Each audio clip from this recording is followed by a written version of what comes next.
Over the past few years, social media has gone through one of the most dramatic shifts since it was invented. What was once about connection and community now feels more like reality TV on steroids. Instead of seeing your friends, your feed is filled with ads, viral stunts, and algorithmic junk. And here's the crazy part. Most of us know it makes us anxious or miserable, yet we keep scrolling. Today, I want to break down why social media has gotten so much worse, how we got here, and why more and more people are quietly walking away or seeking for alternatives. Alright, let's rewind to the mid-2000s. Okay, back then, the magic of Web 2.0 was this. You could hit follow or subscribe, and suddenly you had a personalized feed built around people you actually cared about. It felt like your own little corner of the internet. You know, friends, bloggers, photographers, now called creators, communities you chose. Simple, human, kind, and mostly beautiful. But it was great for users, terrible for investors. And once these companies went public, they had to answer one question. How do you turn connection into profit? The answer was advertising. And once the ad dollars rolled in, the entire system changed. The business model wasn't about connecting you to your friends anymore. It was about holding your attention long enough to sell it. Facebook, in particular, built a machine that converts attention into revenue. And now it seems like every lever of the financial system is aimed at sucking attention away from your environment, from humanity. That's the game. So your attention is the product. And once you realize that, so many design choices of these apps make sense. You know, push notifications, autoplay, and my personal favorite villain, infinite scroll.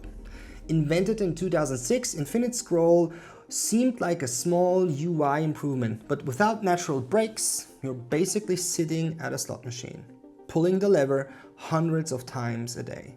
Even the inventor, Azar Raskin, later admitted he regrets creating it because it's used against people, not for them.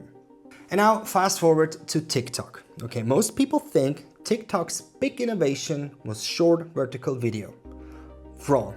Instead of showing you content from people you chose, TikTok rebuilds your feed from scratch, optimizing every swipe to keep you glued.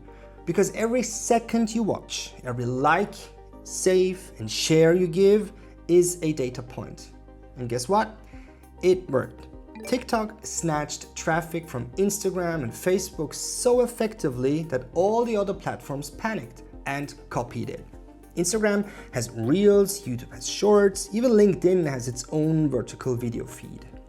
And now, Instagram is less about your friends and more about what the algorithm thinks will keep you scrolling. Meta itself admitted that in 2025, only 7% of time on Instagram is actually spent looking at content from friends. 7%. So why is it even called social media anymore?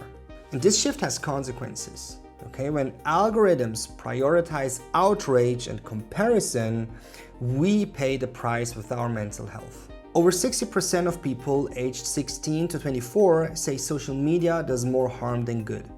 Okay, around 50% say they regret how much time they spent on it when they were younger. And the stories are everywhere. Okay, parents have become more irritable with their kids, couples comparing their marriages to filtered highlight reels, young people feeling worse about their bodies, their careers, and their entire lives. So, social media has basically hacked our brains with intermittent rewards, the same mechanism slot machines use. Okay, it's not designed to make us happy, it's designed to keep us hooked. But here's the hopeful part. People are starting to push back. Okay, digital detoxes aren't weird anymore. And dumb phones are making a comeback. This is Lite Phone 2. So yeah, I have it. Concerts and venues ask you to lock your phone away so you can actually enjoy the moment. And groups like the Offline Club are popping up, encouraging people to meet in person. No phones allowed. And I remember on TikTok, I saw a guy who seemed to have an epiphany. He suggested to his followers that we all should make a podcast episode with our friends, but without microphones and cameras. So he basically suggested hanging out with friends. And more people are deleting apps altogether. So yeah, alright, some get a little smug about it. Like, I don't use social media. I'm frolicking in the woods, making herbal tea from hand-picked moss. Good for them. But hey, you don't have to be off-grid. Setting boundaries is already a form of rebellion. I'm a millennial, the last generation to grow up without the internet as kids, but to step into adulthood with it fully shaping our world. I turned 14 in the year 2000. You can do the math. So, and here's a twist.